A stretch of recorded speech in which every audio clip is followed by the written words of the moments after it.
So welcome back to Module 8 of Straight Line Persuasion. I want to just take a moment to congratulate you for really getting to this point to Module 8. It's an accomplishment, and you deserve to give yourself a pat on the back. You're almost in the home stretch here. And I think you see now that the things that you're learning are not, on the drawing board as some concept. These are real-world strategies that you can use with, absolute, deadly effectiveness. And when I say deadly, I don't mean that to make people dead, to hurt people. I'm talking about it to get people what they want and to be ethical and honest. And that's always, you'll hear me repeat that time and time again.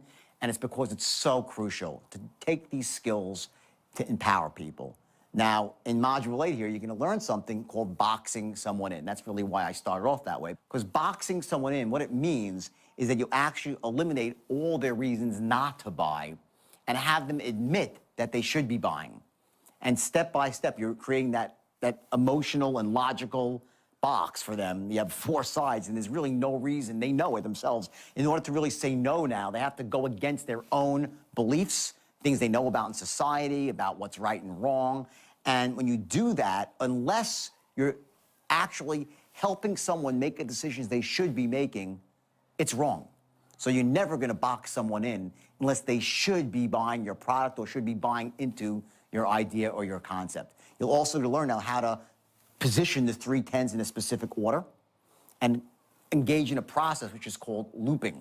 And that means if one of the 10s is missing, you'll know it is, by the way, because they won't be buying, you're going to learn how to actually navigate your way around the straight line in what's called loops until you actually get those 3 tens in one moment in time, and you'd have squashed the buying beliefs using precise language patterns, which you're going to learn right now, and you'll see how when you do all those together, people simply buy because there's no reason not to. So watch closely, take your notes as always, and remember you're in the home stretch here. 2 more modules to go after this one. This is a long one, so just focus right now, get that momentum going because you're almost there, and I'll see you soon.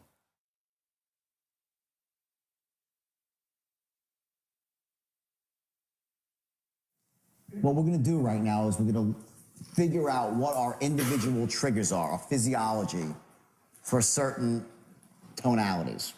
Here are the important ones, the really, really important ones, right? Number 1 is scarcity. And with scarcity also comes a secret. An example from yesterday would be now the reason for the call today.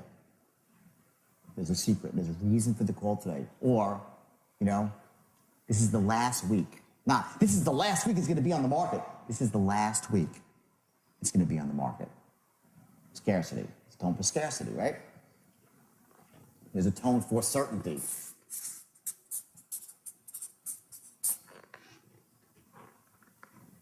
Well, let me say this. Based on everything you just said, it seems like a perfect fit for you. Certainty. All I'm asking for is this. You give me 1 shot, and if I'm half right, believe me, that was the first part was certainty, and I dropped off, right? You give me 1 shot, and believe me, pause, that's certainty.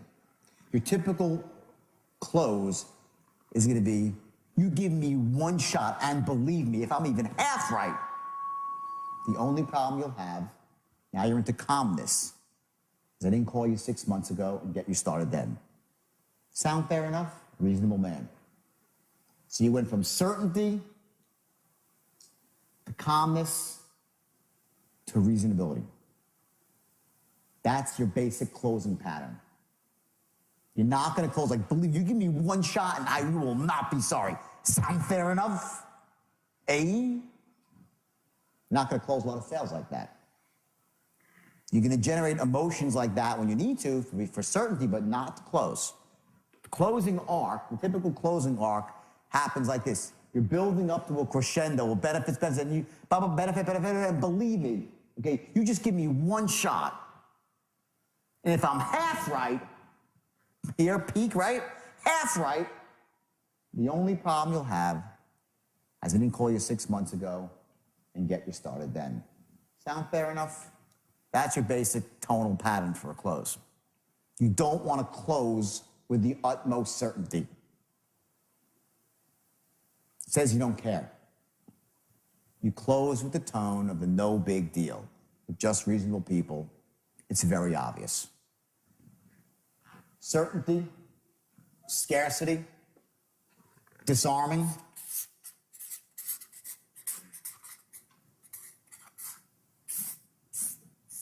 Okay? Those three tones are crucial, crucial. The ones that you're going to all be able to master very easily here is the tone of saying, sound fair enough? That's going to be easy. So I don't need to instill a gesture. I don't want to insert a gesture in your whole psychology here. For some of you, though, certainty is going to be a bit more difficult, but even if it's not, it's good to understand your trigger for certainty. Because sometimes you need to get certain real quick and you want to trigger it in an instant. Knowing your gesture is the quickest way. Just so you know, before I come on stage and speak, I fire off what's called an anchor. Okay, this is something I was taught in neurolinguistic programming. It's very powerful. And what it is, anchoring is a process where you actually can learn to trigger a state in an instant and you change your physiology radically by going back to a moment in time when you felt a certain way and associating some gesture or either a kinesthetic squeezing your fist, a sound, a smell. I'll get to that in a second. You can recreate a physiology like Pavlov's dogs. You know Pavlov's dogs? Okay? They rang the bell every time they gave the dog food, the dog would salivate, right? Soon enough, they'd ring the bell, the dog would salivate anyway. It's anchored into the sound of a bell. Okay, if right now I was just all of a sudden you hear a police siren and before your conscious mind would even be aware, your heart will be beating faster. That's an anchor for you. A police siren is anchor. We're anchored all the time into things. We have anchors set all the time. We live our life with anchors. They're just mostly by accident. The key of advertising is to anchor you into a certain state. That's what they do. They use sex, visual images of pretty women. What does a pretty girl do with Budweiser beer? Not a lot, right? But you're anchored to thinking, ooh, beautiful woman, bam, Budweiser label, and you're anchored into Budweiser beer. In order to set an anchor for you, you need to be in a peak state. In other words, if I tell you I want you to get into a state of certainty, right? And I'll say, okay, now here's the strategy. Ready? And there's a reason why I'm not going to do it in this room. I'm not going to do it in this room. I mean, I'm not going to set your anchor in this room because it'll be doing you a disservice. I'm going to show you how to set your anchor back at your office. And I know it's like, so well, why is he do it here? Well, I'll explain. An anchor works when you're at the peak of the state. So just imagine if you're a salesperson, when is the time you are most certain about everything? When? What's the moment you feel best? After you what? Bing, everyone said close. After you close, right? There's this moment when you close where you are king of the world, right? Now, if we sit here, I say, okay, I want to get you into a state of absolute certainty that you're a closing machine. So before you ever pick up the phone, you're going to have that feeling. Just imagine if every time you picked up the phone, you had that feeling you had when you closed the last sale. How great would that be? To be that certain about yourself when you picked up the phone. Before you knock on any door, boom, you're in a state from the moment you close the last sale face-to-face, and you have all those great feelings washing over you. That's the power of anchoring. Okay, so my goal here is, and you know, people try to do this in seminars, and it's crap. I'll tell you, well, get up and jump and dance and you know, clap your hands, okay? And I love Anthony Robbins, I do. He's a friend. I respect him tremendously. But I do not believe that, you know, when you get up in one of his seminars, you cannot set an anchor there because you're not high enough at the levels that you can. You have to get to the utmost peak of the state, okay? Now, you know, he's a pro at this stuff. He's like the best anchor out there. But most people, again, it's going to be a lot more effective. It happens in real life. In other words, I could try to show you, watch this. Okay, now go back to a moment when you close the sale and make the picture bigger in your head, brighter. Close your eyes, say yes, squeeze your fists. I can do all that. But it's not going to be nearly as powerful as if we find out what your gesture is right now for certainty. And the next time you close a sale in your office, you're going to set your own anchor. It has to happen after you close the sale. That's your moment. You have this little window of like 30 seconds where your brain is awash in endorphins. And at that moment, you set the anchor. I'll show you how to do that. Then, every time, now what you're gonna do is this. We're gonna do it very, very powerfully. Some sales forces, it depends on what you do, right? You close the sale, you hang up the phone. That's that instant that you hang up the phone, you're in a peak state of certainty about yourself, your ability, and your job. That's when you have to set the anchor for yourself. The next time you have that feeling is if you're in one of these offices where you go and ring a bell. You go ring a bell, right? You have that? Oh, yeah. You have the bell, okay? Great. That's an anchor, by the way. Why do you think the bell is there? The bell's an anchor, in case you didn't know. The problem is it's not being used correctly because people, unless you understand neurolinguistic programming, the power of the bell is really powerful, okay? But what you want to do is fire off your anchor twice. You want to set your anchor. Set your anchor the second you hang up the phone. I'll show you how to set your anchor, okay? The second you hang up the phone, and the second you ring the bell, you set it again. Double shot, boom, boom. And you set 2 anchors. Now let me backtrack for a second. Who wants to do this? And when they get back to the office, set an anchor for certain. Everyone? So it'll change your whole perspective on what it means to really feel confident when you're on the phone. Like I said, I want to show you how to get into that right state. So every time you walk through the door, you feel great. This is what it is. Okay? And anchoring is unbelievably effective when it's done right. If it's done wrong, if it's this much off, it doesn't work. You have to be the absolute peak of the state, or it won't work. So let me go back for a second now, okay? What you do is this, okay? Your brain is a very, very powerful computer. And you can take images in your brain, you can make them bigger, you can make them brighter, you can intensify things, and you can dim them. If I say to you, everyone close your eyes for 1 second, okay? And I want you to picture in your mind's eye your favorite food.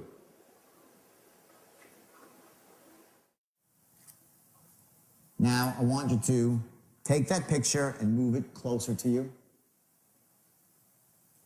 And now I want you to smell the food. Imagine smelling that food. Now imagine yourself actually eating, taking a nice bite of your favorite dish. Someone's drooling over there, okay? Open your eyes. Now, as I spoke to you, did the picture grow, the feeling grow stronger? As I told you to smell the food, bring it closer, right? You can manipulate images. That's very quick. I'm just showing you the basis of it. You can manipulate the images in your head to intensify feelings. The moment you close a sale, what I want you to do is I want you to do 2 things. I want you to close your eyes, and I want you to visualize that precise moment. Stay in that moment. Hold on to that moment. Intensify the moment. And squeeze both your fists and just say to yourself, yes. Give yourself a quick yes. Just very intense. Yes! You don't have to scream it out to the world. It could be just for you. It could be a screamed out yes like a lot of you guys do in a boardroom. Okay? I know my guys are always screaming. They slam the phone down. Yes! Right? In victory. That's the moment where you set the anchor. Screaming yes and hold the anchor. Keep your eyes closed, and for 10 seconds, focus on the feeling. Let yourself have the feeling and expand the feeling. Expand the feeling. Get yourself associated into the feeling. Remember I said this, dissociated and associated. Dissociated means you see yourself in the picture. Associated means you step into yourself and you're seeing it through your own eyes. Start off, you see yourself, and then just close your eyes and step into it and feel it and intensify it. Hold it for 10 seconds. Okay, then if there's a bell, like there's a bell in some offices, you go, you ring the bell, and do it again. 10 seconds, just stand by the bell, okay, and do it again. Now, what I started doing, I'll tell you, this is not for everybody, but I got really intense with anchoring because it was so effective for me. It's real. You're going to be shocked at how effective it is. I said to myself, what's the most powerful thing of all of the senses? Anyone know what it is? Sense of smell. Nothing more powerful than your sense of smell. You smell something, you go back to your childhood in a microsecond. You ever get like a whiff of a blade of grass and you're like, it's camp from 24 years ago, right? It's wild how powerful your sense of smell is. I remember I went to a circus once when I was 4 years old. I'll never forget the smell of elephant shit. They had to take me away from the circus. I was like crying.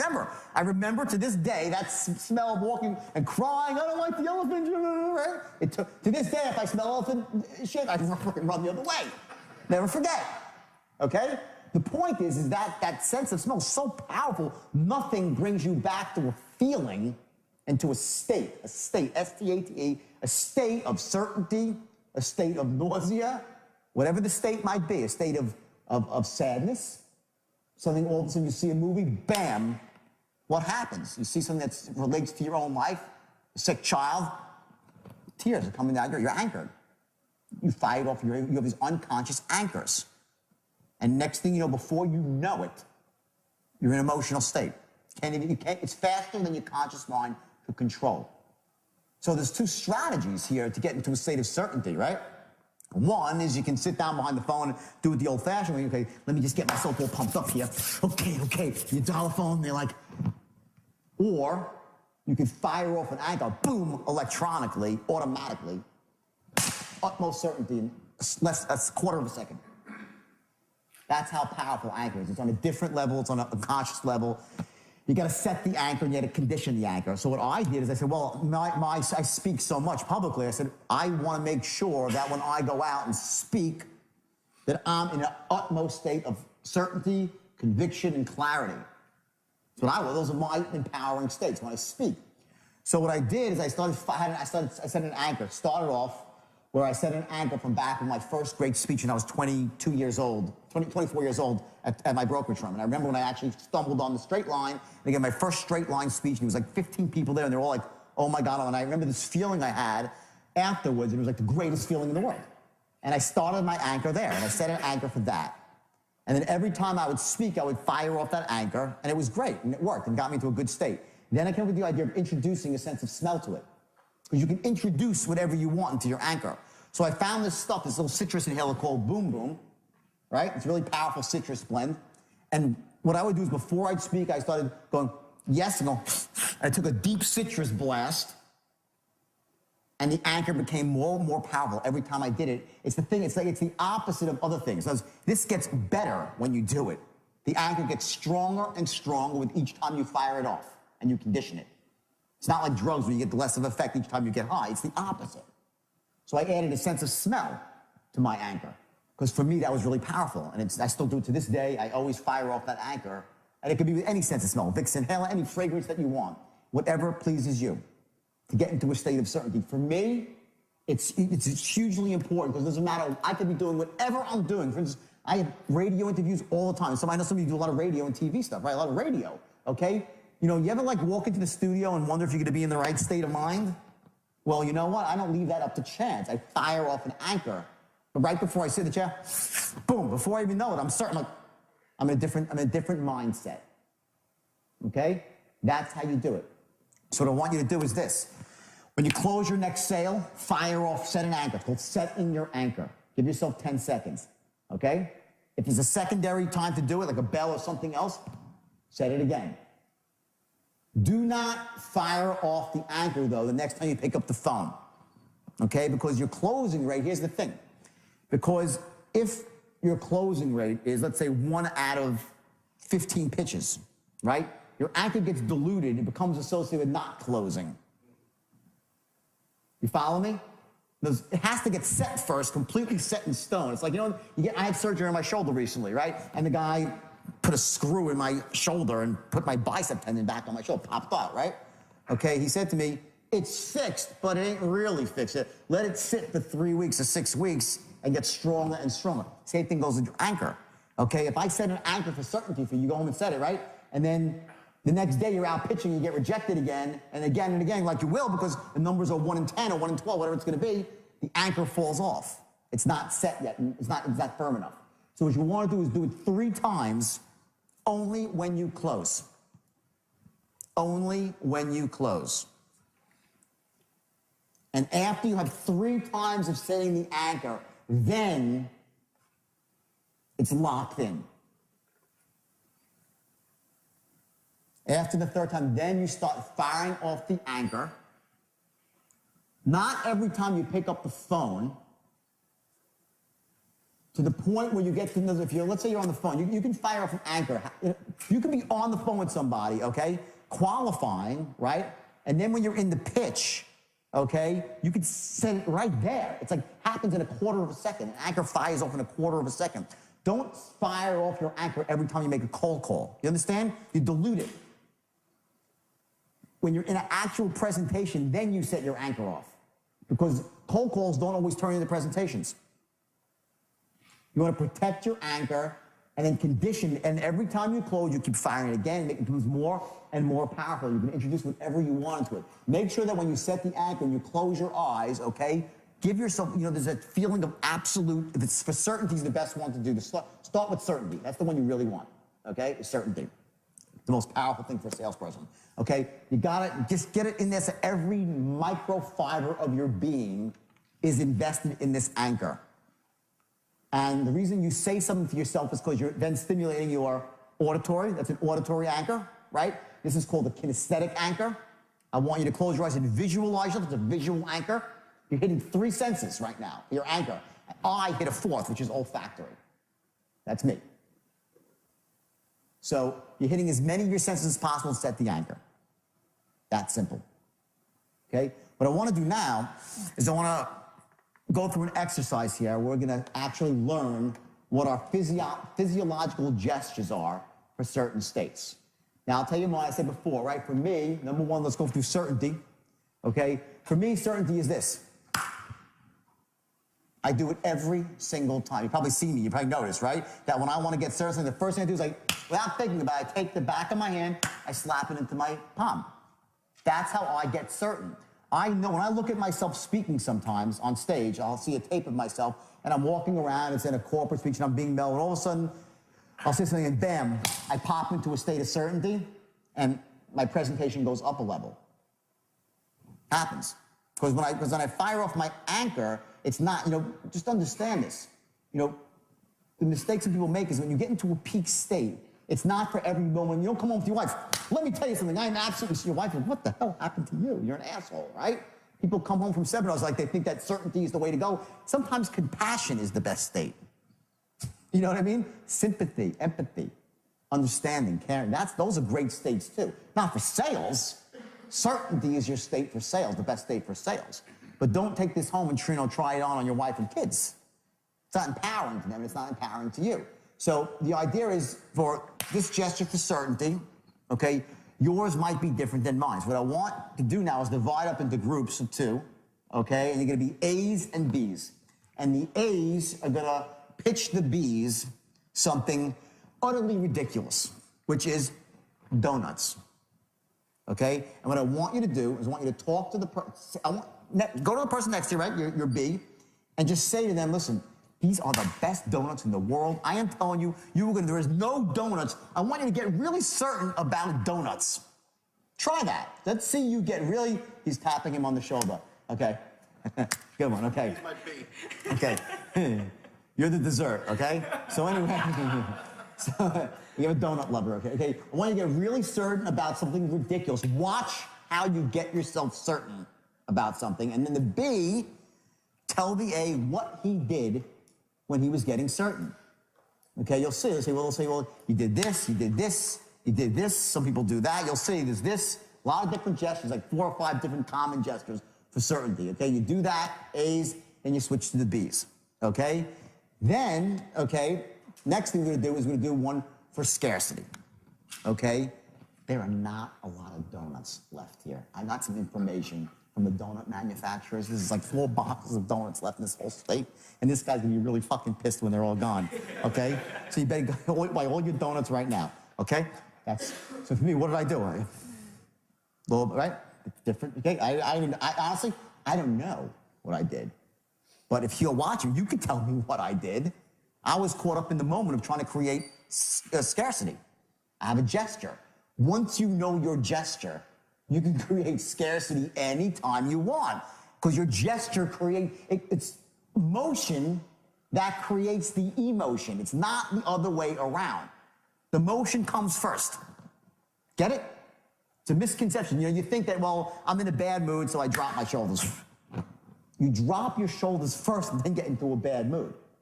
Your physiology always leads everything else. If I said to you behind that door is a depressed person, for $10,000, tell me, is his head up or down? Which is it? Down. Is his eyes looking forward or down at the ground? Are his shoulders pulled back or slumped forward? Is he breathing deeply or is he breathing shallow? Shallow. Everybody here says the same thing. Why? Because we know how to do depression. We've all done it ourselves. We're masters of it, right? If I said someone out behind that door is happy, $10,000. Is their head up or facing the ground? Up. Are they breathing deeply or shallow? Deeply, right? Are their mouth corners turned up or down? We do happiness the same way too. Now there's slight variation, so the goal right now is to find your exact precise gesture for certainty and scarcity, and then for disarming. Now what would be disarming about donuts? Listen, these donuts, don't even worry about these. These donuts, you can eat as many as you want, and you'll never get fat of these things, okay? They're the greatest donuts. There's no heart attacks. Trust me. Trust me on these donuts, all right? Calm down, no big. Stupid as it sounds, make yourself create a disarming story about a donut. Everyone see what they're after here? To understand how you make a certain tone. And then what you're gonna do is you're gonna go back to the script, you're gonna lay down, you'll see in your mind, you'll make notes to yourself of what you need to do if you're having problems creating any tonality.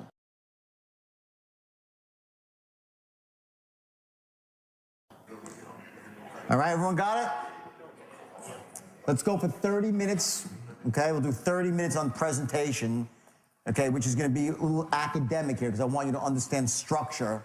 So you go back, you can write your own presentations. Then after lunch, we're gonna do strictly closing. It's gonna be all about looping, using everything you've learned right now to actually take yourself down the entire line to the end, okay? So we need to just do this last bit of, this is a little bit more structured, okay? So real quick, okay?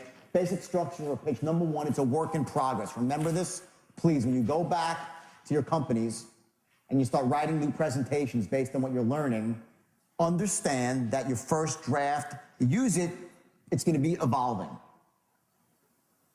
Cross out words that are causing you to get tongue-tied. Less is more with words. Contract things. Drop words like this is, say, you know, hi, John, this is Dino Imperi calling. You could just say, hi, John, Dino Imperi calling. You could drop this is very simply, and you sound more casual. That's a perfect example of how a script evolves. Your script is a work in progress, okay? The whole script, the body of the script, from the time you say, well, based on what you just said, it seems like a perfect fit for you. From then until you say, believe me, you will not be sorry. That's when you ask for the order. I'm skipping over the body right now. That whole thing is no more than a page. Do not go on and on and on and on about the wonderful benefits of your product. You give a couple of basic ones that are good and logical, that make sense, powerful, but not your best ones, and try to get the guy as close to a 10 as possible, and you know you're not going to get him to a 10, okay? No more than a page in the body. Okay? When I write a script, I swear, when I write my books, I'm an author, right? I read each sentence back to myself 100 times, at least, in my own voice, and I'll say it out loud. I keep going through it again and again. Does it sound good? Does it flow? Does the tonality flow? Read back your scripts to yourself. Every single word, like I said before, like just this is, or you say to someone, getting started is very simple. It's just a question of some basic information. Getting started is very simple. It's just a question of some basic, right? You could also say, getting started is very simple. Just a question, the ITS, the it's is dropped, and it's more fluent. You'll start to, I'm talking, these are tiny, microscopic changes that all make the script flow better, and it all sounds more casual, which is because you want to get that rapport going, that you're a friend, you're just like him, you're not an adversary. So if you were speaking to a friend, you would say, it's just like, you say, just like this. So drop words to speak more casually, more informally. Contract words. Very seldom you'll say it is, you'll say it's. Contract your words and drop your words. Add pronouns when you can, okay? Paint the picture using comparisons and metaphors. This is very, very powerful. In this script that you have right now, you'll notice go to the body of this script that I wrote for this company. Okay, I don't have it in this one. You guys have there. You see, here it is. Okay, now, companies like Goldman Sachs and Barclays Bank. You see that? Okay, great. Now, in the past, this strategy was used strictly by institutional trading firms. Average investors like you have been boxed out of the market. Meanwhile, companies like Goldman Sachs and Barclays Bank have been making a fortune with it. That's called painting a picture using metaphors and comparisons and acting to a really big company. You get that? Linking your good or service to a trustworthy figure. This is crucially important. Paint a picture with a comparison, metaphor, and link yourself to a trustworthy figure. Now, I did both of those, if you notice, they were both in one sentence. I made my comparison was about someone else making money with a similar system, and I used an authority figure, Goldman Sachs and Barclays Bank.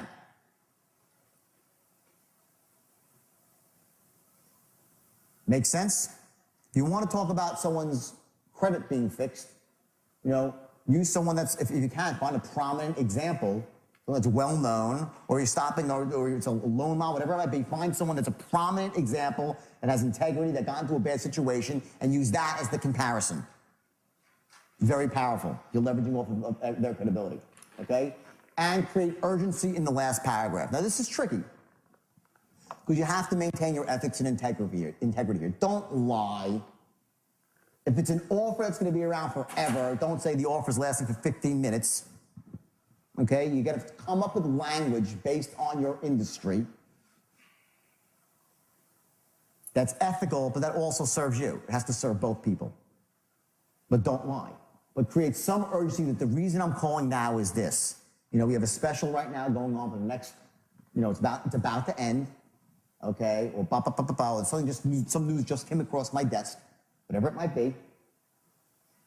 I just got this information right now, just received a report that there's going to be, a famine somewhere, and believe me, these sort of things are, I put up a famine, I'm going to talk about scarcity in a second, how you really create scarcity, okay, on 3 levels.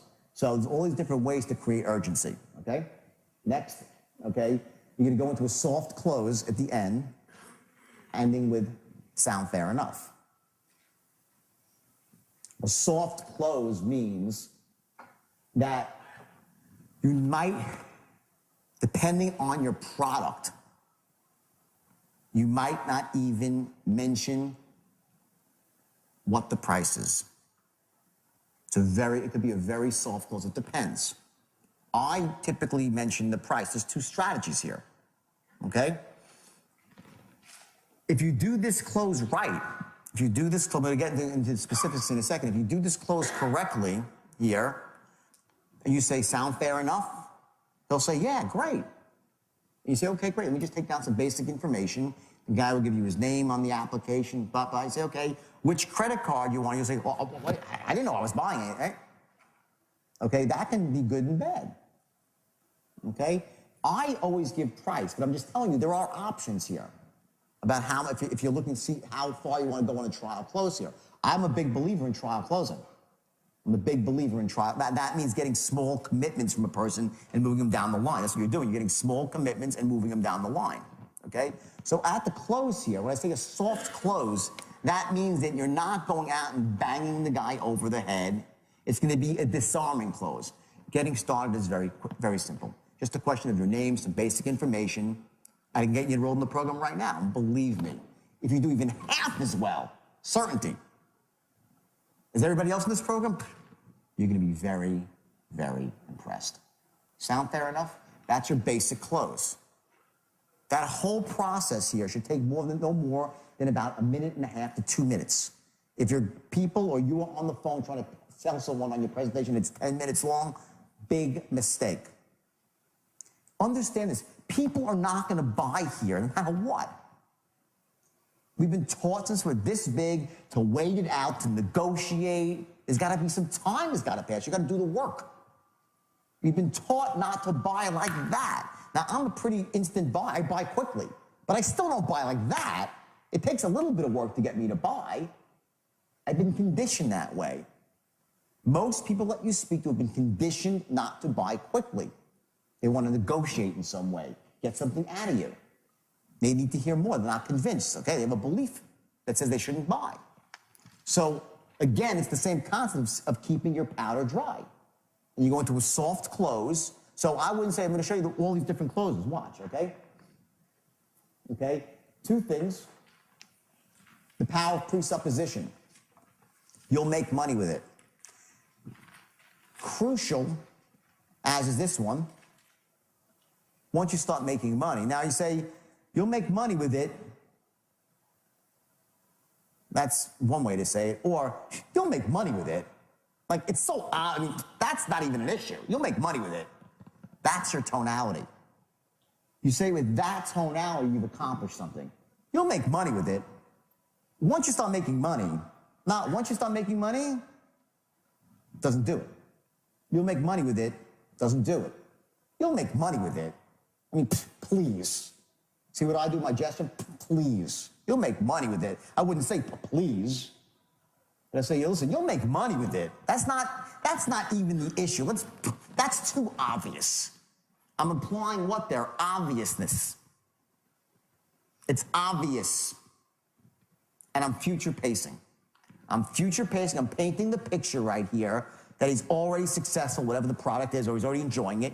You'll make money with it. You're going to love it. It's not an issue. Let's just put that aside. It's so obvious. That's your tonality there. Make sense, everybody? Powerful presuppositions, okay? Okay, and this is what I've been saying all along, is embracing the power of no. This, my friends, is when the sale starts. And the sooner you accept this fact, the greater your life's going to be. Because watch what happens. You can actually figure out backwards that every time someone says no, you make money. If you close 2 out of 10 sales, right? You can say, well, I make X amount in every yes, or I make slightly less on every single no. You know, if you're making $500 for every single yes, then you're making, you know, what, $50 for every no, $60 for every no. When they say no, you know you're one step closer to a yes. No is a friend, especially in the middle of a sale. When he says no, the sale begins on the line right here. When you're done qualifying, you make your presentation, and you say, sound fair enough? He says, let me think about it. Boom, I'm like, thank God, now that's out of the way. Now I can close the guy. That's it. Reframe it. It's called to reframe what this means in your mind. And it will liberate you. Because what happens is like when a salesperson doesn't understand this concept, they'll go through the whole like a 10-minute presentation, give all that great stuff and believe it, sound fair enough? Let me think about it. Oh my God, again, the guy said, let me think about it. She's another one. Right? The alternative is, okay, great. Ready for it. Well, great, let me ask you a question. Does the idea make sense to you? Do you like the idea? Money aside, I didn't say it, I didn't imply it. I am so happy sometimes when I'm selling, my urge, I have to fight myself from getting robotic on all the stuff to get to the no before I can get excited. Because I know no one's buying up until that point. I'm like, I fight myself and I make sure I stay in state and I know how important all that stuff is. I know how important it is. What happens before the sale begins is crucial. The sale doesn't begin when I say, well, based on everything you just said, this is a perfect fit for you. Now, real quick, the sale still hasn't started yet. Still all blah, blah, blah, all noise and talk, right? I've established rapport, gained major intelligence. It's when he says, let me think about it, that the sale starts. Yes or yes? Make sense to everybody? Good, okay. So, embrace it. Tonally, okay? And what that means, by the way, when I say physiologically, again, the old Law and Order head drop. You know, Law and Order, yeah? You know, the witness says, he gets ruffled on the witness stand, and the lawyer's like, oh. And the jury looks over at the lawyer and says, oh, but we knew it all along. Now, that doesn't happen in the real world. And unfortunately, I know a little bit too much about that, being on the stand and stuff. I'm not proud of that. But I will tell you the thing that I was coached about was no matter what happens, you keep your game face. No matter what comes out, no matter what they say, you don't say, oh my God, now it's... The lawyers never do that in real court. That's for TV. They never tip their hand in real life. Okay? You're always going to maintain your game face. People won't buy if, one, right? They don't absolutely love your product. We know this. Yes or yes? True or true? We all know this, right? Say it. True or true? True. True. Good. The best thing since what? Sliced bread, right? Next, they won't buy if they don't trust or connect with you. That's missing, they're not buying. Again, they're not going to buy if they don't trust or connect with your company.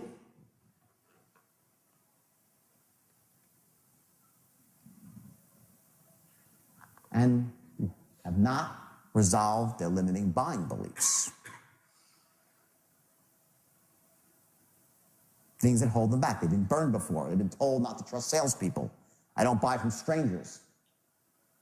I need to speak to someone 5 times till I trust them. Here's the greatest line ever from the movie Forrest Gump. And this 6-year-old kid says it all. Gives you the keys to the kingdom. He walks up to his first day at school. You know, who knows? Everyone's seen Forrest Gump, right? Okay, everyone's seen it, right? First day of school. His mom takes him to the bus stop. And his Forrest is not that smart, right? He goes up, he walks up to the bus stop with his little braces on his legs, right? And the door opens and he sees the bus driver who he's never met before. And he goes up and she looks down and she goes, well, are you gonna get on the bus? He goes, my mom told me I'm not allowed to get on the bus, talk to strangers. So she goes, well, I'm Dorothy, I'm your bus driver. He goes, well, I'm Forrest Gump, I guess we're not strangers. And he walks on the bus. That's how easy it is to get someone to feel like they're not a stranger with you. People say, well, how do I get someone to trust me? Tell them you're trustworthy. This is really, really simple stuff.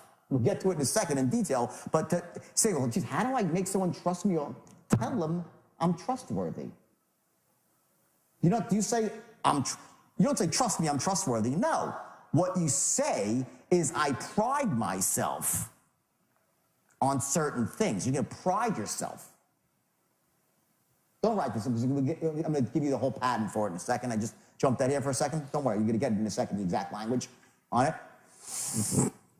Everyone understand what I'm saying, though? You're going to, how do you tell them who you are? Flat out. What you stand for, what kind of human being you are, your qualifications, your certifications, kind of friend you are, the kind of heart you have, your altruistic sensibilities, the way you give back, the way you can leverage people's resources, the way you live for that, you help your family, all your friends, all that sort of stuff. You're going to tell them. Because if they truly knew that, would they buy from you? Yeah. If the other stuff was established too. You tell them.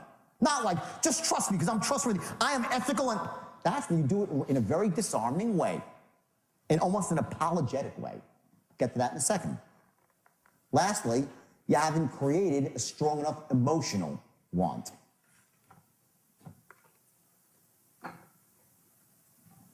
I say that people buy on logic, well, they buy on emotion too.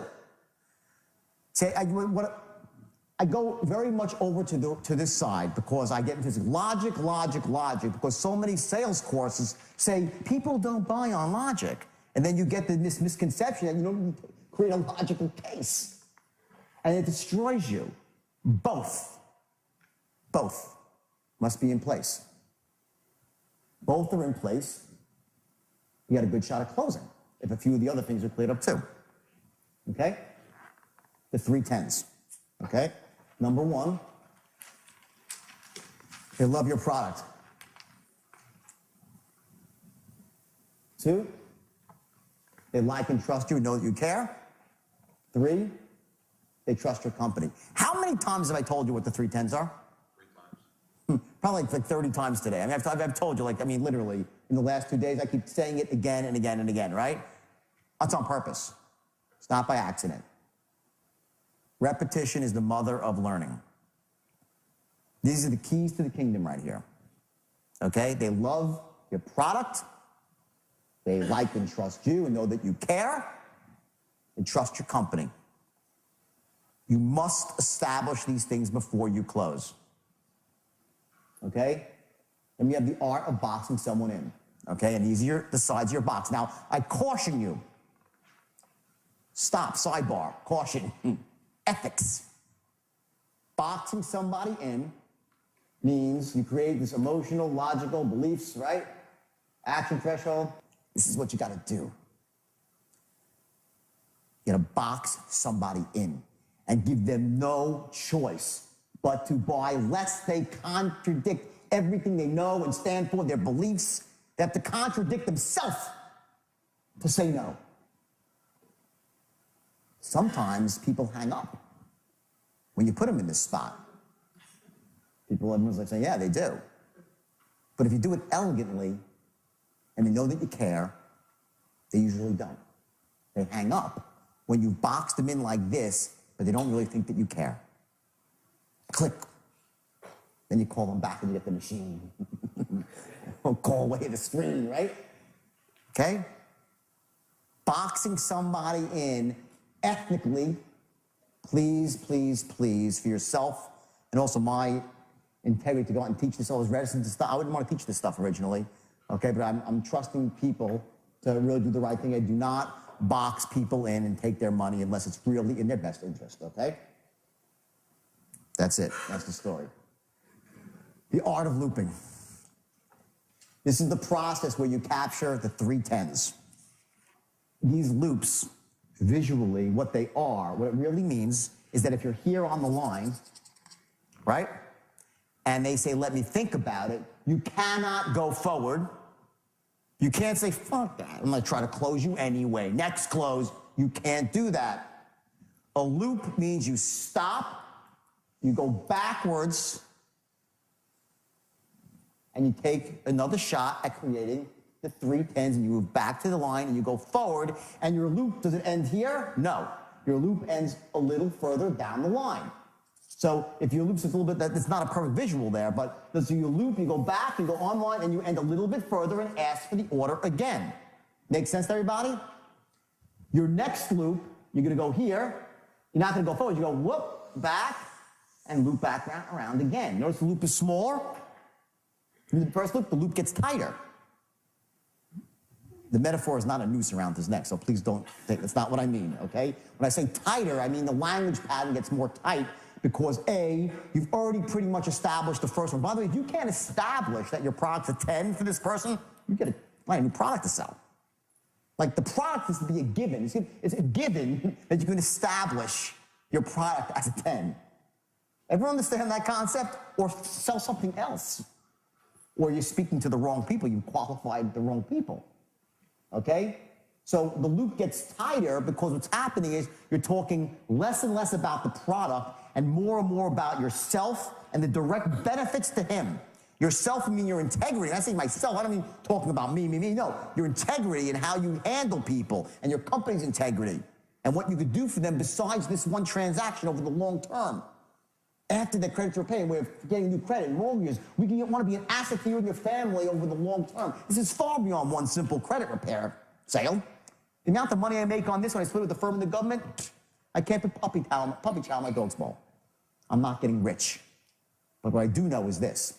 If you do even half as well as the rest of the people that have gone through this program, believe me, you're going to need 1,000 referrals when it's all done. And that's how I make money. Sound fair enough? That's a loop. Okay, I missed the actual, I left out the language patterns, by the way. There's a pattern, maybe I'll get after lunch. There's a pattern there I missed. But that's how you would go through it, right? Next loop, okay, is even tighter.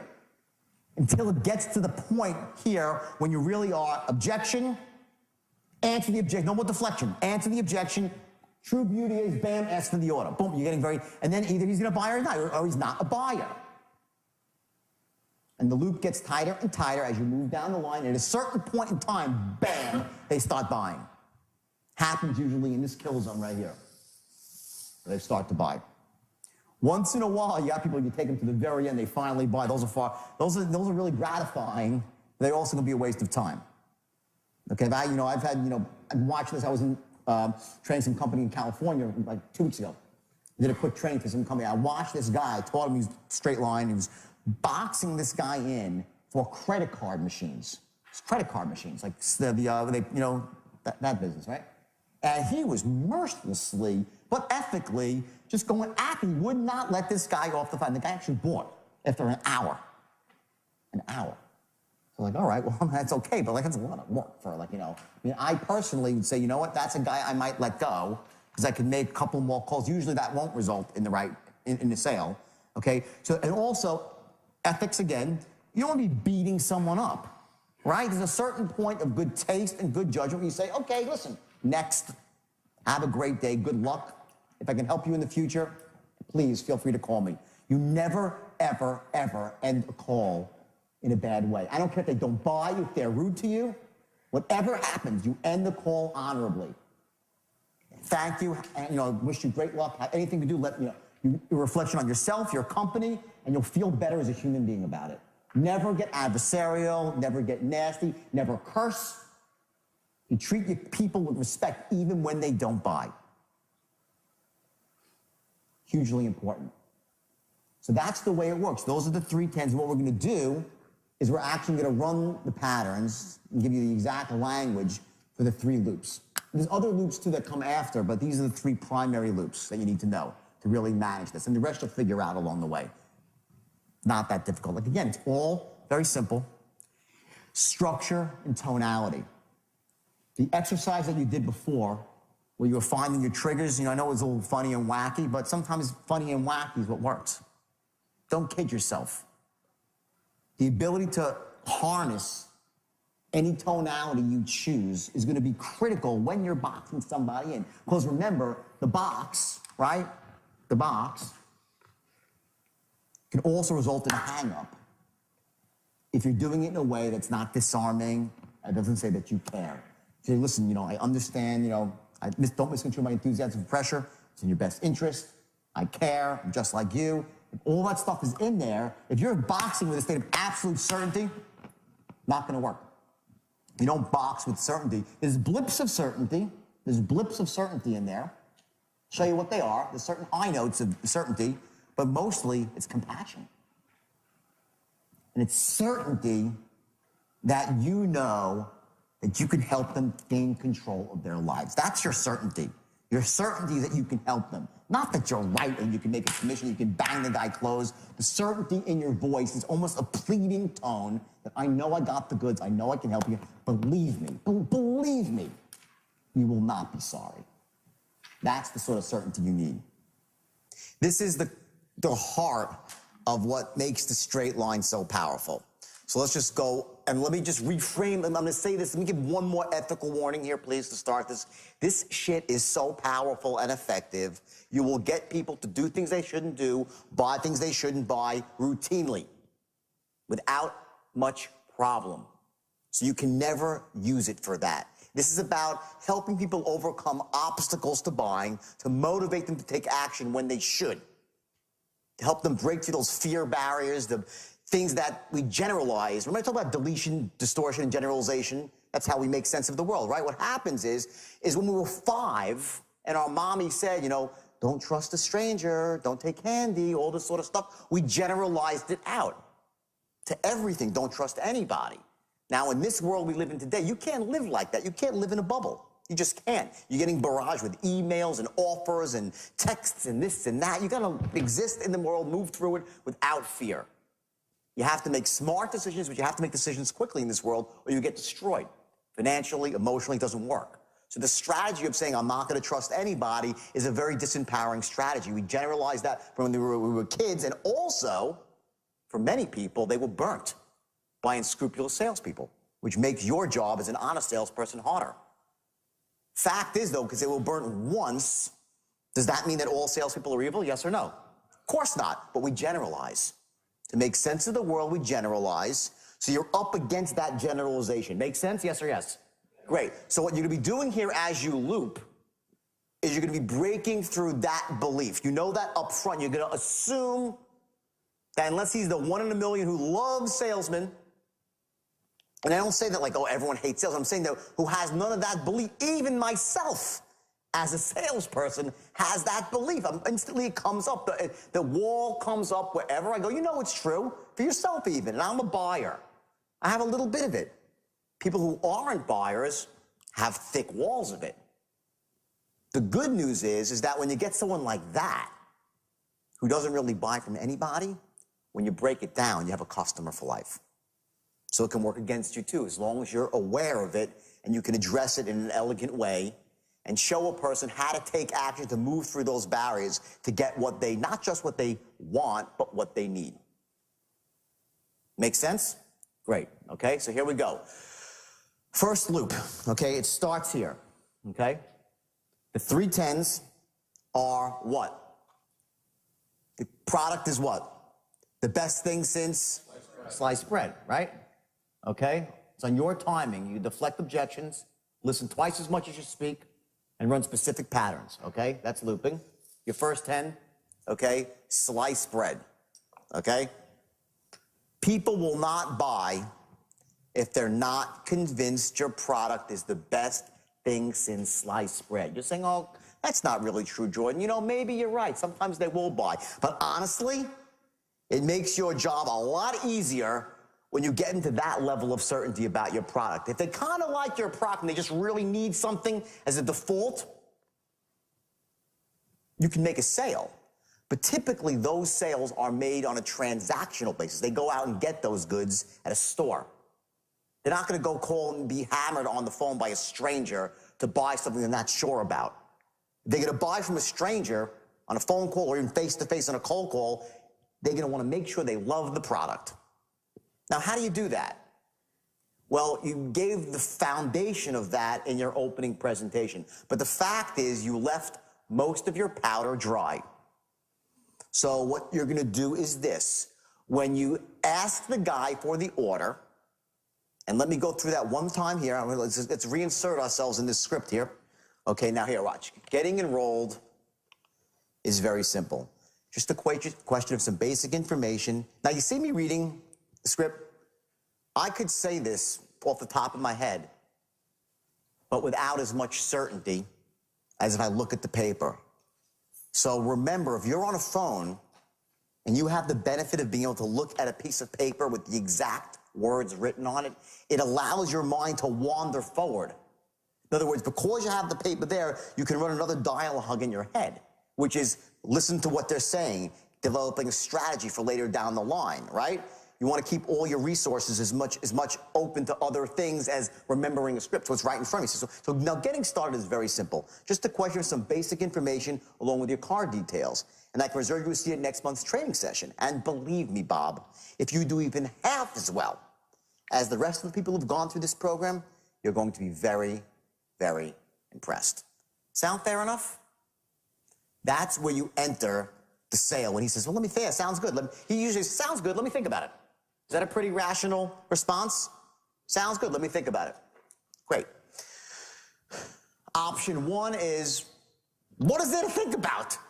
I gave you a lot of facts. Let me just tell you something. Listen, number 1 here, maybe you didn't hear me correctly. This is the best thing since sliced bread. You need this, you know you need this, you're about to lose your house, your credit's in the toilet bowl, whatever it might be. You need to attend a seminar because you don't know what you're doing in your industry, blah, blah, blah. You can attack the guy head on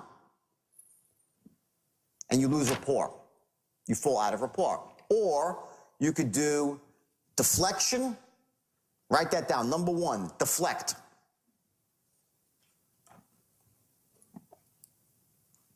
He says, let me think about it. You don't say why. You say, I hear what you're saying, but let me ask you a question. Money aside, does the idea make sense to you? Do you like the idea? Yes or no? No. What did I do wrong? I said money aside. Why do I need to say money aside? I think my tone's pretty clear, isn't it? That money is aside here. It's just very honest, like, you know, it's like an arm's length question, like, you know, no big deal. I what? Right? Disarming. I disarm my tone. I don't say, well, let me ask you, whoa. Let me ask you a question. You know, maybe you didn't hear what I said to you, but does this idea make sense to you? Do you like the idea? Negative. You cannot say it that way. It is ultimate disarm. I hear what you're saying. Let me ask you a question. Does the idea make sense to you? Do you like the idea? That's your tonality. And he'll say, yeah, it sounds pretty good. Yeah, it makes a lot of sense. Yeah, I know I need to get this done. So now what you're going to do is you're going to pace, lead. Okay? If he says to you, and this is so crucial, write this, pace, lead at this moment.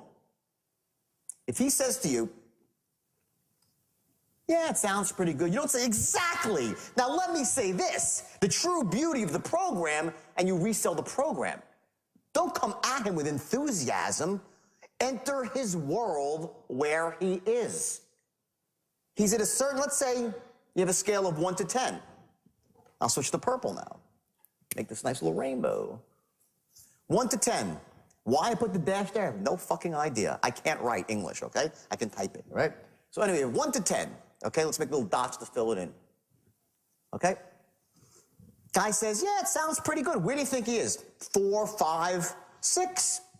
5 or 6, right? Sound fair? He's a 5 or a 6. Okay? Do you come at him with a 10 of how enthusiastic and certain you are about your product? No. You break rapport that way. He tunes out. You've entered his world at a different spot. You always have to be conscious every moment you're on the phone or in person with somebody that you stay within their sphere of where they are emotionally. So what you do is you pace him. He says, yeah, it sounds pretty good. You say, well, yeah, exactly. I hear what you're saying. Let me say this. The true beauty of the program, and you're right about what he is, maybe a notch above him. Let's go through it again. You say, let me ask you a question. Does the idea make sense to you? Do you like the idea? He says, yeah, it sounds pretty good. I know I need to get some credit repair done. I said, exactly. And let me say this. The true beauty of the program is that we have 3 different strategies and so on and so forth. And now you're going to go into a second wrap.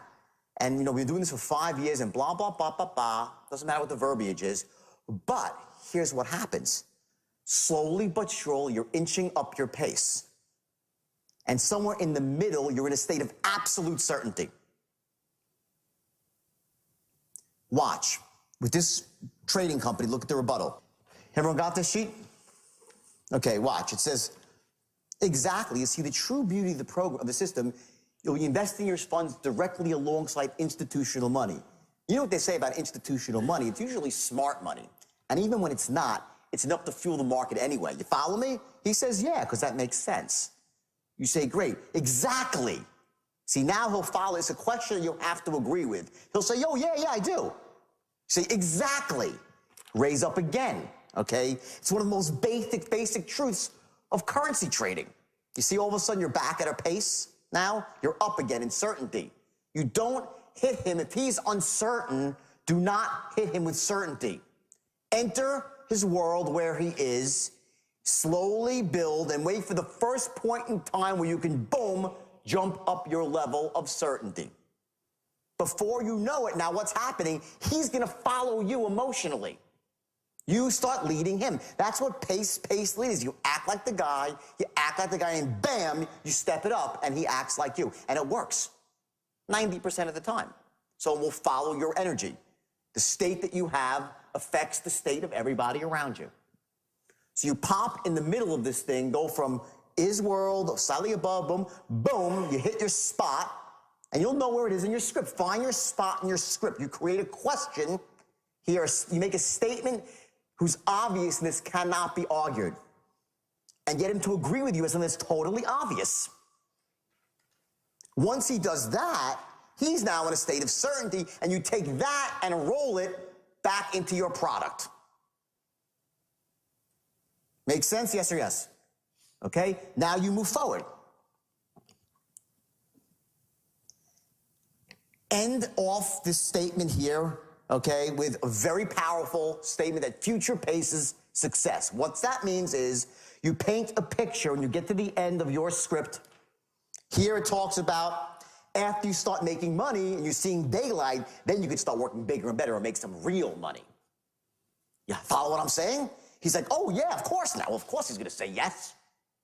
It's no longer about, does he want to buy this product? It's about, does he love the idea of seeing financial daylight in his life and getting ahead? The equivalent for credit repair would be what? After we get your credit fixed, all right, then we can start building you some real credit at the right rates. Make sense so far? He's like, oh, yeah, exactly. What's he going to say? No, it doesn't make sense? For loan mods, we'll get your loan mod if I get your payment to an affordable level, and then you can start really getting yourself back on track. Make sense so far? He'll say, oh yeah, of course it will. Bingo. Best thing since sliced bread. You get that? You deflected his objection and you got him to admit a simple truth. Boom, logically. Forget money. You didn't say forget money, but just you disarmed him with your tone and you got him to buy into the credibility and the efficacy of your program. And it better be credible and be effective, or shame on you for using this system to manipulate somebody.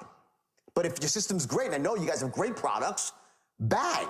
You've got him on board now with the first 10. Now, he's at a 10 for how long? Like 3 seconds, maybe?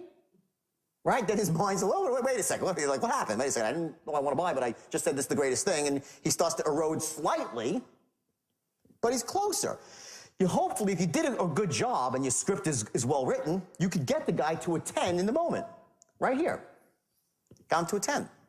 And in your mind, you're like, check a box. Okay? You turned the combination a little bit. Got click. Now we know that the things that must happen here are A, he must think what? Your product is I love this slide, by the way, right? Makes me hungry. Best thing since sliced bread, okay? Which leads us to step 2, okay? Selling yourself.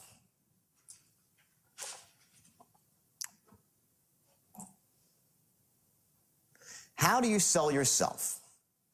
You don't just say, I'm the best, I'm the greatest, trust me, trust me, trust me, trust me. You sound like a fool and a salesman. Many, many years ago, they had these courses, like Dale Carnegie was one of these courses, and you said someone's name 5 times, they trusted you. People are a bit wiser than that right now. You know, the days of, if you guys have been around at all, they had these Ben Franklin closes. You know what Ben Franklin closes? You'd say, well, when old Benjamin Franklin couldn't make a decision, he was a very wise man, he did something very simple. He took out a big piece of paper, he drew a line right down the middle, and he put on one side of the paper all the positives why you should buy the product, and all the negatives on the other side why you shouldn't buy the product. And whichever side had more of the positives and negatives, he did that thing. And of course, you guide them through and you come up with 84 positives and 2 negatives, right?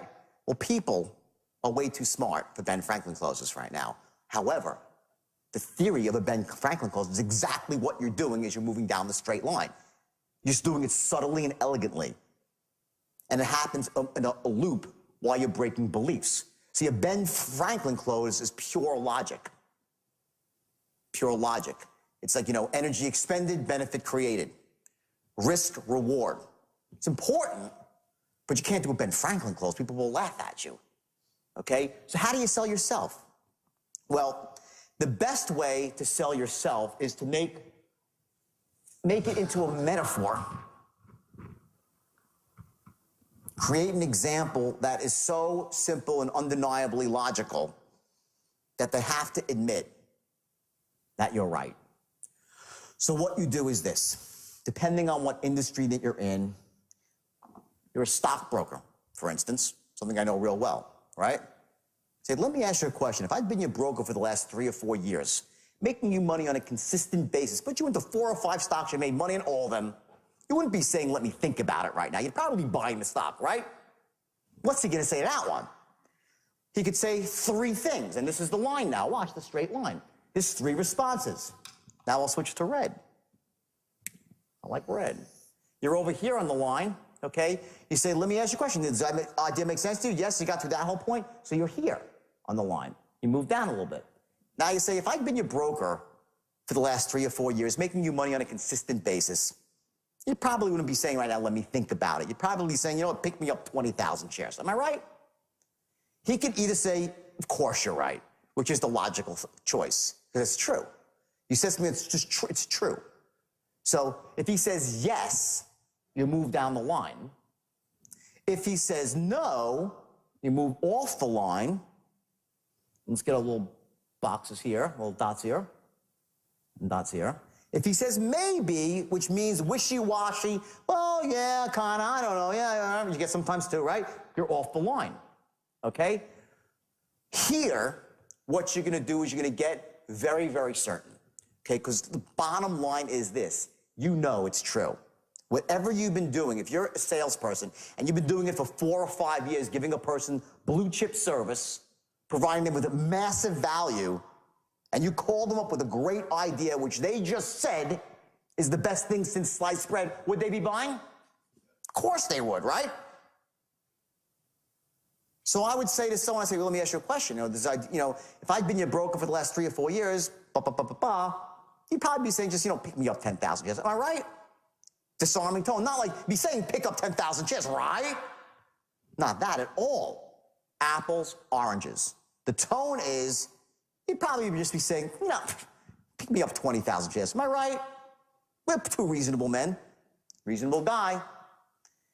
Most people say yes. And then they'll say, you'll almost hear a gasp of relief on the other side of the phone. Very, very often.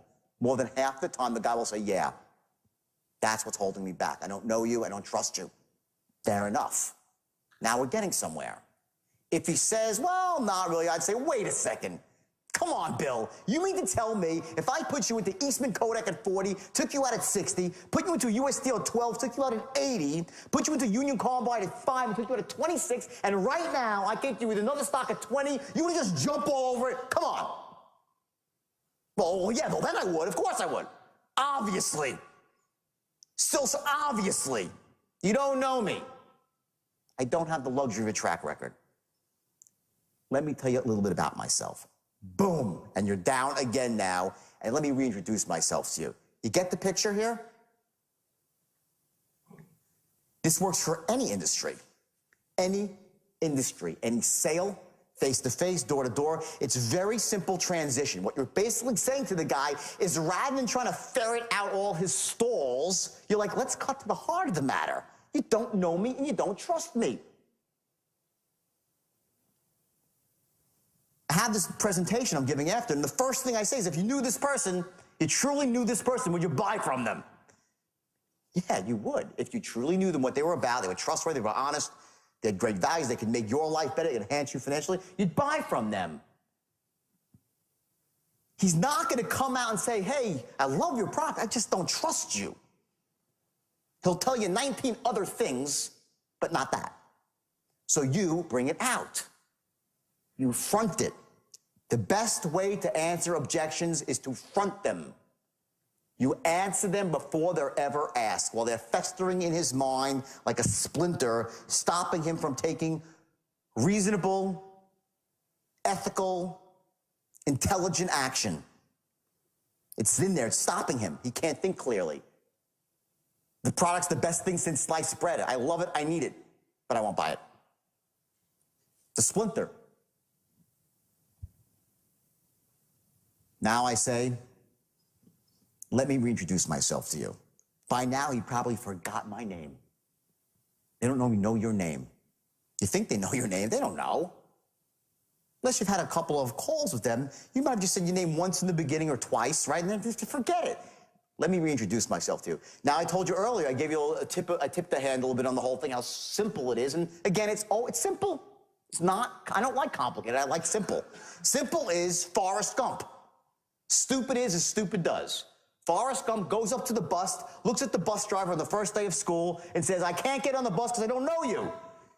She goes, you're right, I'm your bus driver. He goes, okay, now I know you, and he gets on the bus. Guess what? We're all built like that. How long does it take till you know somebody saying, yeah, I know, they're good people? How long? It can happen really, really fast. You give referrals out. If someone sells you something, you make the commitment to buy it, right?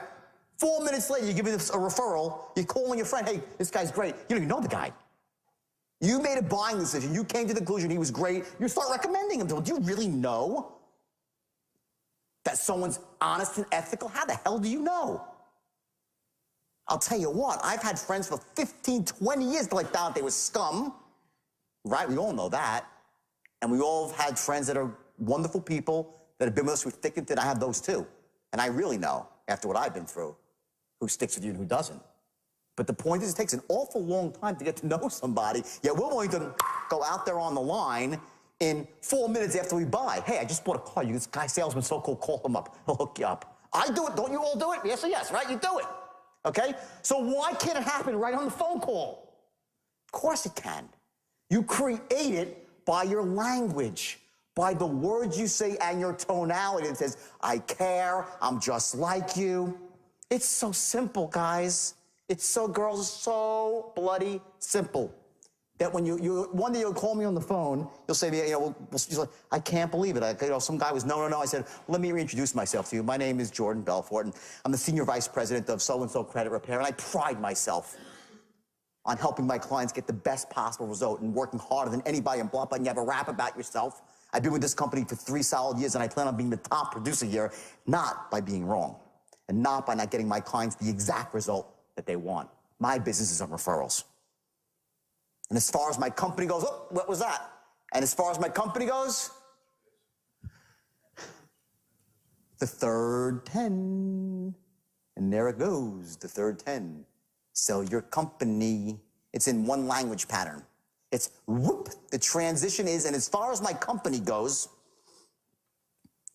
as far as credit dispute suite goes, as far as XYZ loan mods go, as far as XYZ machine parts goes,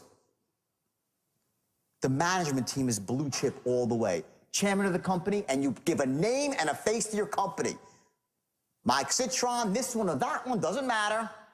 Okay, he's the most honest guy, the way he prides everything on customer service, doing the right thing.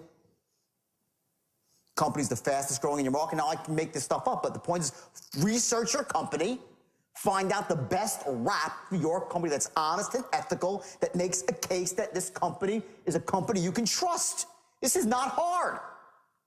Because if you can't make that case about your company, you ought to find a new company to work for, right? Not difficult. So what you've done now is you went from an objection where he said, let me think about it, to he said, well, let me ask you a question. Do you like the idea? Does it make sense to you? He said, oh my God, yeah, it's a great idea. And then a few seconds later, he admits to you, well, what's really holding me back is that I just don't know you. If I knew you, I'd buy. And if I knew your company, then I'd really buy. You've done all that. You get to that language part where you say, as far as my company goes, you say, listen to me. Do this. Write that down. Do this.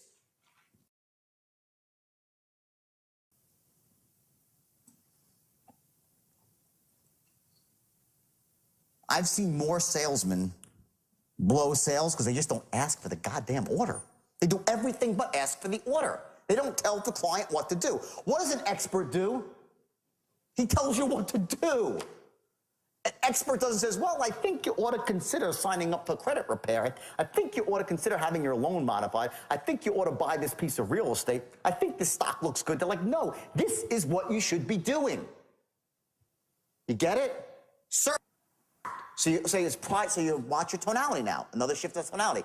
I pride me in my company, honest and ethical, and, believe me, when Mike Citron launches a new program, he's seldom wrong. Do this. Start off a bit smaller, bigger. Now, I don't know, it depends again on your industry. Now, let's assume, okay, that there's a step down possibility, right? And you started off at X and you can step down to Y, right? Would you step down? No. Not yet. That's next. Don't step down yet. Hold your guns on price. Don't, again, it's keeping your powder dry. This first loop, they probably won't buy. They don't buy in the first loop. By the way, they don't buy. Still. Some do. Some do. But typically it takes another loop for them to buy. There's still unresolved issues. What are they? I don't know. You can't really be sure. We can't look inside the human mind, know every insult that's happened since he's 5 years old. We don't really know his financial picture. We don't know the whole story. So we have two strategies. You want to shoot darts in the air and crazy, or do you want to deliberately go down the line, all right, and force the guy, smoke him out?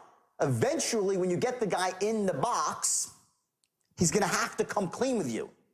Because if he likes you and trusts you and knows your company is honest and he really, really wants the product, he's got this conflict. He's like saying, shit, I like these guys. I would hate to be thought a fool.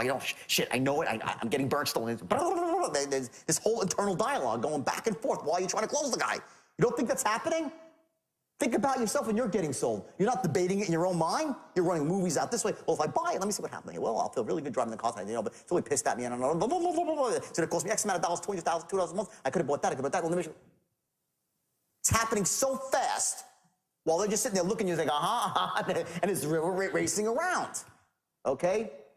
None of us is that clever to be able to look inside that person and say, this is the exact combination. I got to just say that. You don't know. Better keep every sale the same, okay? So let's say you go through this whole thing. Very seldom will he say again, let me think about it. It's not because, well, I still need to think about it. That's not what they say. They'll throw up another stall. They'll say, well, I got to go check with my lawyer or my accountant or my wife. We all hate that one, right? Because we always wonder, does he really need to speak to his wife?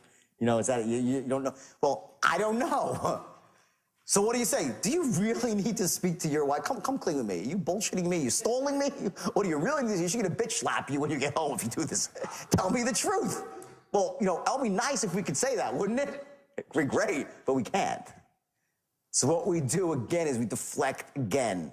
I don't say, you know, listen, when I was in the brokerage business doing things in the highest level of pressure, you know, we would say that we would shame people. You know, we'd shame people into, you know, I'd say to a businessman who was making $4 million a year in 1990, you know, pick up your skirt, grab your balls, and make a damn decision. To a guy. Think your wife goes out and consults you when you go shoe shopping? That was a rap that we did to shame her. Do not do that. Have more respect for your people. I'm just threw it out there. But have more respect for your people than that. But that's a way, you know, you can shame someone into buying too. Try to avoid that. Unless you really believe that the guy really should be buying and he's just so screwed up and you need to do something to shock the system. You can shame him, okay? But that's the last resort, okay? Let's say it's the wife and say, listen, I hear what you're saying. Now remember the language. I'm not saying I understand what you're saying. I don't understand that. I really don't. I don't.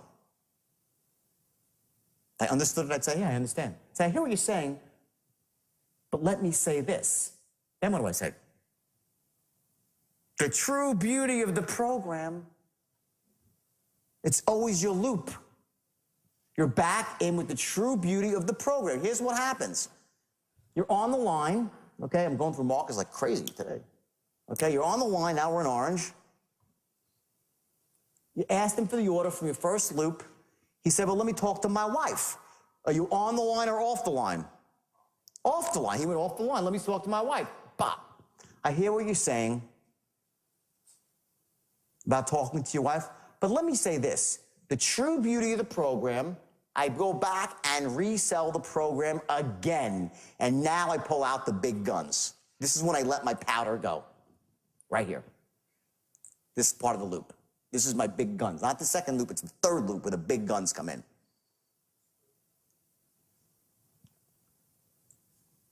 So it's actually the second loop, right? Yeah, it's the second loop, right? Second loop. Okay? Where the big guns come in. Okay? Well, it's the third rap about your company, but it's the second loop.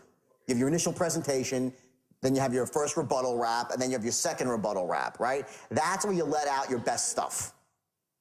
Okay? And you tailor it to the objection. Mention his objection in there so he knows you didn't totally disregard it. So if it's his wife, you want to weave something about his wife into the actual presentation of A, what the true beauty of the program is. Takes just a little bit of practice, not a lot, a little bit of practice. Not much at all. You get this in a couple days.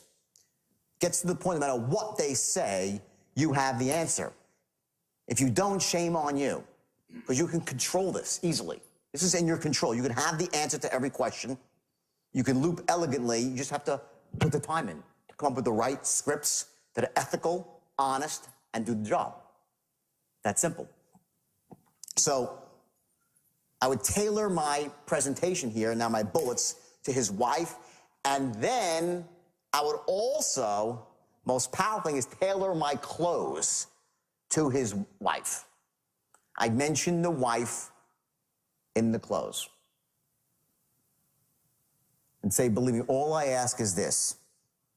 When you make the first $4,000, you say that, go buy your wife a little present. I'm sure she deserves it. Sound fair enough? Dead silence now. The first person who talks loses. That's your loop. You understand? What did I miss? Something very, very important. And here's what it is. This is the most powerful one of all. Every human being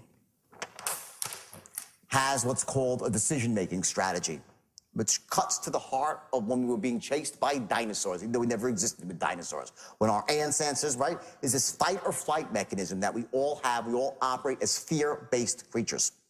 That's how we are. So in the middle of that loop, what we're going to do is we're going to stop it and say, listen, we're going to take this airtight logical case about the product again. So we're getting a 10 to the product. Let's say this is the line, right? We're going down the line here, okay? We've resold the product. This is this third presentation, second loop. Bam, our strongest case right here. Super strong case. We resold ourselves again, right? And again, I'm going to be here for you every step of the way. I have all these patterns for you. You can write them down. I'll give you the actual patterns of what you're going to say. This is the language patterns, okay? I'm going to hold your hand every step of the way to guide you into this, to guide you at this, to make sure that it works. My company stands behind this product with an unconditional guarantee, or whatever it might be. All these things that are in the middle of here, right? That you're strengthening yourself, your company's integrity. Give you the patterns for it. And then you say, do this. Pick up or buy, no. You would say, and honestly, let me ask you a question. What's the worst that can possibly happen? Let's say you sign up for this program, and I'm totally wrong.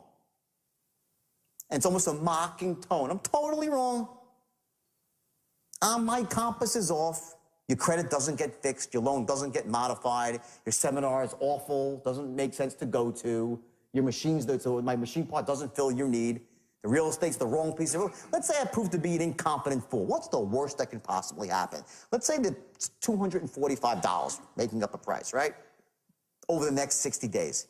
Is that going to put you in the poorhouse? Honestly. And he'll say, well, no, exactly. It's not going to make you a poor man.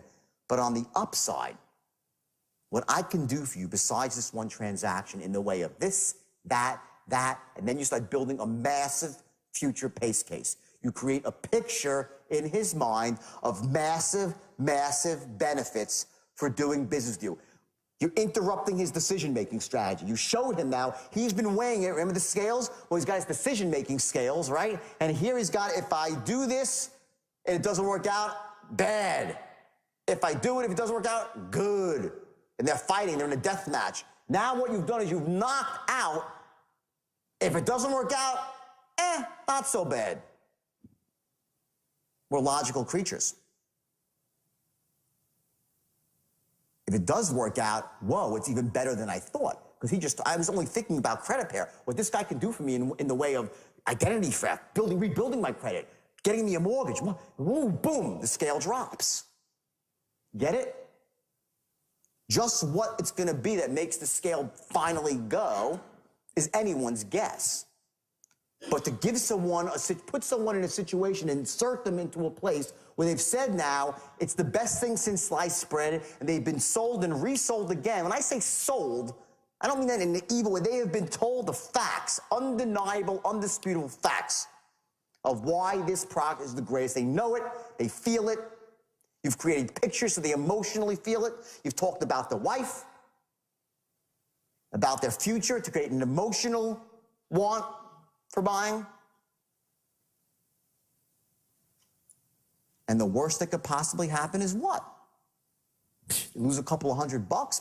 Not so bad, considering what the upside potential is. It's enormous. And all I ask is this. Give me one shot. Give me 90 days to prove myself to you. And if I do even half as well for you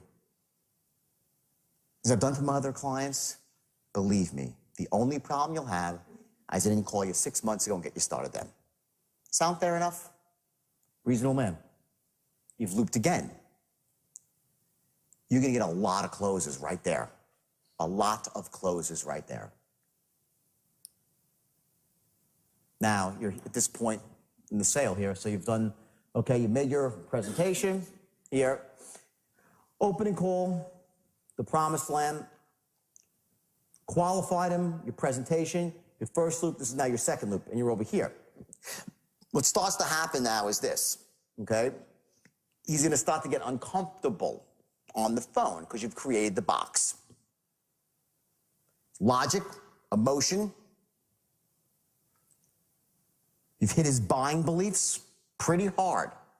His buying beliefs are the two cornerstone beliefs against buying are A, I don't buy from people I don't know and trust, from companies I don't know and trust, and I don't buy unless the risk-reward ratio is heavily, heavily weighted in my favor, because only a fool would.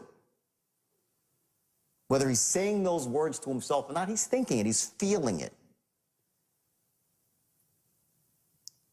So you're going to enter that and disrupt his pattern and insert a new pattern, which is smart people look at, I'm not a pressure guy. I'm just saying to you, logic. What's the worst that could possibly happen here? Let's say I'm an idiot, I'm wrong. And your credit score doesn't go up and you lose whatever the $300. Is that going to put you in the poorhouse forever? If they say, yeah, then they probably shouldn't be buying this product. And then you should end the call there elegantly and say, well, maybe, you know, if I can help you in some other way, or I don't know what to say. But I get that $300 is $300 is much. I'm not saying it's no money. It's money. I get that. But in the general scheme of things, $300 versus a lifetime of pleasure. And then you create the picture. Buying cars at the cheapest rates. Buying a new home. Enjoying it with your family. Be able to take care of your children the way now you're in emotional stuff. You create the emotional needs and wants like that, right? The scales. Reasons against buying, reasons for buying. Logical, emotion, same thing, there's on both sides, right? Action threshold, the beliefs he has, okay? It's going like this, and it doesn't go like this. It happens in a second. That one way, and the scale tips.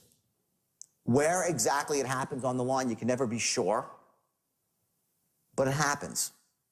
Or they're one of those people who are simply not closable. But don't you dare, in your heart, get off the phone knowing that someone else could have closed them. Then you're not a salesperson, you're not an influencer. Then you're a second rater, and you should get a different job. Choose a new profession. There's nothing wrong, by the way, with, you know, not being that person. But if you really want to be a salesperson, you should really, you know, you owe it to yourself, your family, and the people that you interact with, not to waste their time, but to be the best that you can be. And the best that you can be is you're going to close everybody who should be closed and no one that shouldn't be closed. The next loop that you make is going to be very tight. Okay? If someone says to you, well, I got to talk to my partner. I got to speak to my partner. Right? Another objection. Fair enough. Okay? I would say, listen, I understand you have to speak to your partner. But let me say this. All his store back again, resell my company quickly. It's like 2 lines. Resell myself quickly. Again, right? Resell my company, then don't close. I'll say, what exactly do you have to talk to your partner about? I won't just say, I never go at him head on until the very end. In other words, I'm going to answer his objection. I deflect him for a second. And I resell my company. When somebody... Just the company? No, all three. Product company, yeah. Very quickly, boom, boom, boom. I don't antagonize. Well, I got to speak to the partner. About what? How do you do that? I mean, how do you do that? You speak to your partner, really about what? Look at this people. Tell me. Come on, tell me. You can't do that. Just deflect for a second. Say, I understand what you're saying. You know, just let me say one thing. The beauty of this program is that I would tailor it to that it's a sort of decision that you don't need to talk to your partner about. Like my rap would be about that, about why it's such a simple thing to do that you really wouldn't need to talk to your partner. That's what my rap would be, leaned in that direction, from the intelligence that you gathered. I would be leaning it in that direction. From there, once I got the guy and I know he's on board with me again, I say, what exactly do you need to talk to your partner about? And then let him speak. And you're going to find out that he probably does not need to speak to his partner. Well, I just got to check a few things out, and money, and money starts coming up. Money comes up, all this sort of stuff. Okay? Money will come up very often here. They'll start saying, well, I really got to see if I have the money. People are embarrassed sometimes to say they don't have money. So they'll tell you everything but, when it truly is money that's holding them back. What happens, though, is that when that's the case, you might never have even known. They gave you that first stall and they closed with looping because what you did is, yes, they still really are stretching financially, but they just realized logically there's so many benefits, emotionally, logically, fiscally. So they bought. You never really knew that what was it really in the beginning? Most of it is about just simply stretching with money. So remember that, looping exercise that you just saw on video, you just watched. Remember that you only loop when it's in someone's best interest, and you only box someone in when they really ought to be buying your product. One of the things I want you to focus on here, remember, is tonight, go through this exercise where you identify your own physiological triggers, what actually allows you to become certain, meaning I want to get certain, I tap my hand like this. Some people will point their finger like this. I don't recommend you point at certain people because they might smack you. But you're going to find that if you want to whisper, if you narrow your eyes, it becomes much easier to whisper. If you want to create this feeling of, you're not looking to really, invade someone's privacy, so you want to get that disarming tone, you might find by pushing your arms out, it becomes easier to develop that tone. So here would be an example. If you're going to say to someone, how much money do you have in the stock market, right? You might have problems saying that in the right tone. People do. So you would say, how much money do you have in the stock market? And put your arms out, and you might find it helps you develop a disarming tone. So go through some of the tonal patterns, and I want you to notice, as you do the tonal patterns, what do you do with your body? What do you do when you sound certain? And you'll learn that you can actually trigger a certain tonality by leading with your body. The two are connected. You have the mind and the body, the tonality and the gesture. So learn that skill. It's very powerful. You'll see some more of it later on. But most importantly, right now, I want you to take what you just learned to heart. I want you to practice. And I want you to learn to master the art of boxing someone in with integrity, which means only when they should be boxed in because they need to make a decision because it empowers them and helps their family.